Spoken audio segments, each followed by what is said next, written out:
ये जो आरपीजी है कर्नल दानवीर, अगर मैं सही हूं तो मुझे नहीं लगता है कि जम्मू कश्मीर में भी इसका इस्तेमाल किया जा रहा हो कहीं, या सुकमा वगैरह जो नक्सली दुर्दांत नक्सली जिन इलाकों में रहते हैं वहां से भी कभी ऐसी कोई घटना सामने आ रही हो।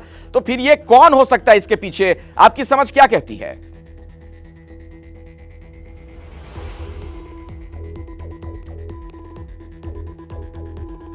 देखिए, ये आरपीजी 7 का इस्तेमाल जब कश्मीर घाटी में इंसर्जेंसी बहुत ही शुरुआती दौर में थी तब जरूर हुआ था। और इस आरपीजी 7 के हमले हमने भी देखे हैं, लेकिन बहुत ही शुरुआती दौर में देखे हैं। बाद में इनका इस्तेमाल नहीं हुआ है। कहीं इक्का दुक्का, कहीं रेयर केस में हो गया हो। ये है, पंजाब के अंदर भी ऑपरेशन ब्लू स्टार के दौरान इनका जरूर इस्तेमाल हुआ है, लेकिन उसके बाद कभी आम नॉर्मल इंसर्जेंसी के दौरान इसका इस्तेमाल नहीं हुआ है। जनरली AK-47 का ही इस्तेमाल करते रहे हैं। ये एक बहुत बड़ी घटना है और ये एक डिफरेंट लेवल का संकेत दे रही है। अब आरपीजी 7 को बॉर्डर से स्मगल करके और इंडिया की तरफ लाना कोई आसान काम नहीं है। ना इसको ड्रोन से लाया जा सकता है, ना इसको और किसी तरीके से लाया जा सकता है अनलेस अनटिल कोई मैनुअल कोरियर ना हो। तो ये एक बहुत चिंता का विषय होना चाहिए। और आई एम वेरी श्योर कि पूरा का पूरा इंटेलिजेंस सेटअप इस समय शेकन अप हो गया होगा, हिल गया होगा, क्योंकि ये बहुत बहुत बड़ी चूक है। और इंटेलिजेंस के लिहाज से देखा जाए तो ये बहुत ही बड़ी घटना है। इंसर्जेंसी का अगर ग्राफ देखें और हिस्ट्री देखें, उसके हिसाब से देखा जाए तो आरपीजी 7 का इस्तेमाल आज की तारीख में अगर पंजाब में हुआ है तो ये बहुत बहुत बहुत बड़ी घटना है।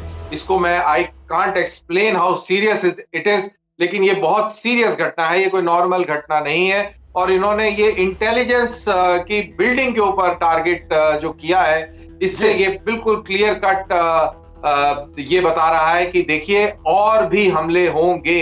और इस बार उन्होंने देखिए टारगेट्स कैसे चुने हैं। विधानसभा के ऊपर उन्होंने झंडे लगाए और उसके अगले दिन इन्होंने इंटेलिजेंस हेडक्वार्टर्स के ऊपर हमला कर दिया। तो आप इसकी गंभीरता उस तरीके से अगर आप समझेंगे तो आपको समझ आएगी कि ये कितनी सीरियस घटना है।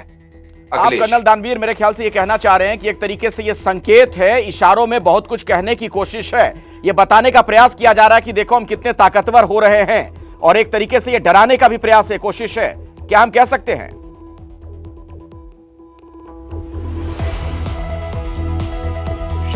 जी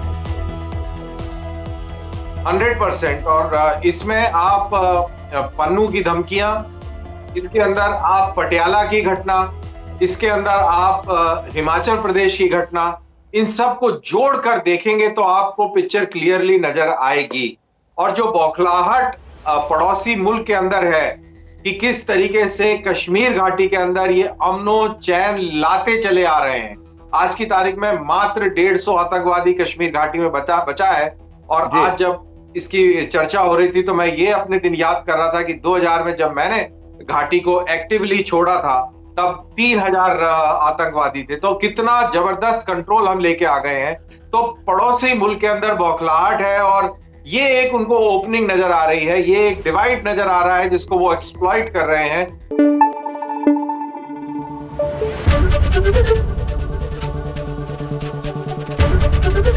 ABP न्यूज आपको रखे आगे।